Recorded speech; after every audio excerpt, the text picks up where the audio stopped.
We see how time and again, people in the polls in West Bank and in Gaza, even more in West Bank than in Gaza, they say, yes, we support Hamas and not, for example, Fatah or independence or something like this. I will not very much rely on polls during these days, not to test the feelings of the Palestinians, nor to test the feelings of the Israelis. A little bit they are misleading. Okay, you can feel that there is a cocktail of anger, sadness, grief, hatred, let me say, that is prevailing on both society. But this is because of the 7th of October and the war. It is not what the Palestinians are really whom they are, or the Israelis. Please explain to those of our viewers who are not aware so much of the difference between Fatah and the shadow Fatah. What is shadow Fatah? Well, usually the opposition is a minority. When you are part of an opposition camp, it means that you are a minority. In our case, the opposition is a majority. 90% of the Palestinians are requesting from President Abbas to leave the political life, even to leave the country better. If 90% are requesting this is the 90% of opposition. This is the 90% who are requesting change.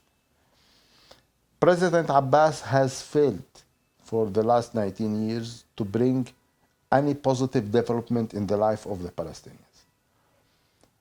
I don't know if it is out of bad luck, he had Netanyahu on the other side, or it is also out of bad performance. I think maybe it's both, but I would like to emphasize on the part of bad performance.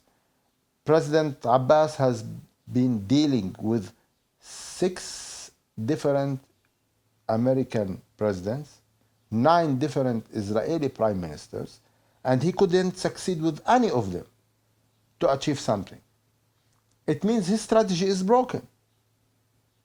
And it's not only broken into creating good dynamics in the Israeli-Palestinian relation. It is broken internally. He couldn't improve the economic of the Palestinians. He couldn't improve the human rights.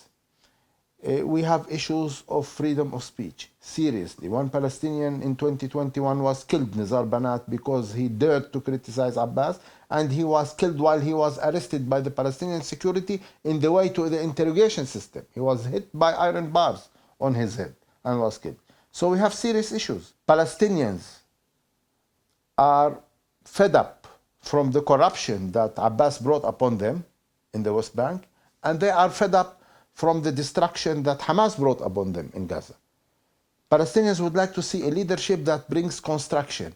This is the younger generation of Fatah that are waiting in queue for long years to have some kind of a leading role, to change the direction of our policies. The first generation is the generation of Fatah leaders that have established the student movement in the 80s. And then they were deported outside at the mid-80s. Examples of Muhammad Dahlal, of Marwan Barghouti, of Jibril al-Jub. This layer of leadership that later became known as the Fatah Supreme Committee and the heads of the preventive security. The preventive security of the PA, when it was established in 1993, was based on structured from the Fatah activists led by Dahlan in Gaza and Jibril in the West Bank. Then we have the Fatah Supreme Committee, Marwan Barghouti and others. Under this layer of leadership, there is another young leadership who established the Fatah Youth Organization, my generation, who went to the street at early age of 15 or 14 and started throwing the stones. And this 3-4 years of the life of the Palestinian people was the most important phase in our life, because the attention again came to the Palestinian issue, but we were non-violent. Using stones was accepted by everybody. And in few months, in few years, we pushed everybody into the diplomatic path. We should be democratic. We should have elections every 4 years. We should respect the results of the elections. We should have a parliament that is safeguarding the rights of our people internally, if any leadership will not be able to respect the rights of its people internally, how can this leadership claim to be able to represent these rights in front of the others? It doesn't work. You should respect right. A right of a person is a right of a person, internally and externally, vis-a-vis the others, vis-a-vis the Israelis, and in front of ourselves. Also, we should be able to introduce a language to the Palestinian street which says that the only working strategy in this conflict is the strategy of nonviolence. It has been proven that we cannot pressure Israel. The Israelis cannot be pressured, not by the USA, not by violence. The Israelis can be persuaded. We need to touch the hearts and the minds of the Israelis. It's easy to continue this game of blaming.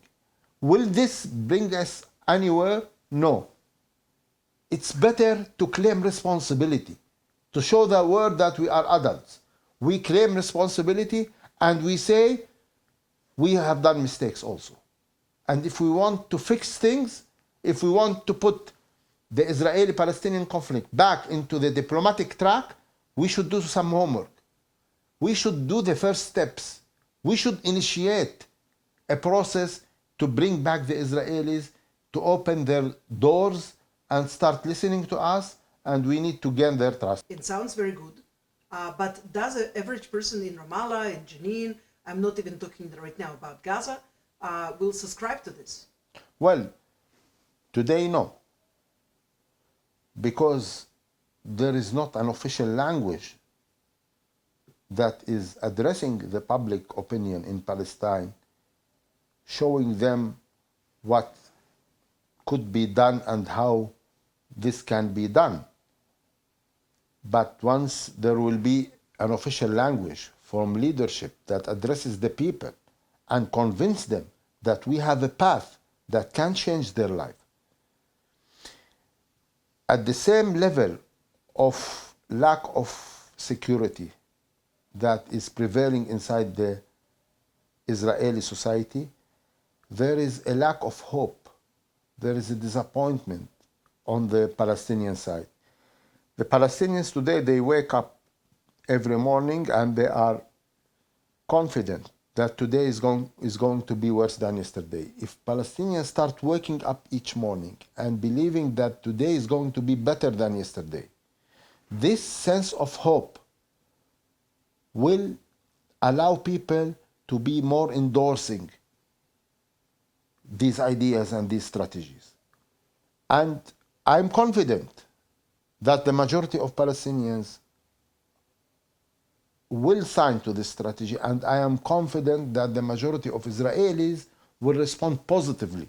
I have started my political life throwing stones in the streets of my city because I wanted, at the age of 14 in 1987, to liberate Palestine from the river to the sea. And then when I was in Israeli jail, in 88 in November, Arafat announced the Declaration of Principle, the Declaration of Independence in Algeria, saying that the PLO now is adopting the two-state solution. The Palestinian state will be on the 22% of the land only. We jumped out of happiness and we signed in. And then in 93, when the same leader came from Tunisia to Gaza with one plan, autonomy in two cities, Gaza and Jericho, we went to Gaza to receive this leader who brought to us limited autonomy in two cities. Offer hope to Palestinians and the Palestinians will sign in.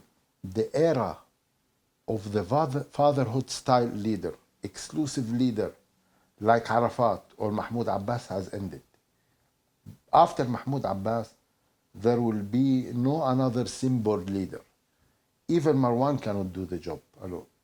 Marwan needs partnership. Marwan needs to build a coalition among his generation of leaders that were waiting. No one of them can alone be able to bring the momentum to be elected.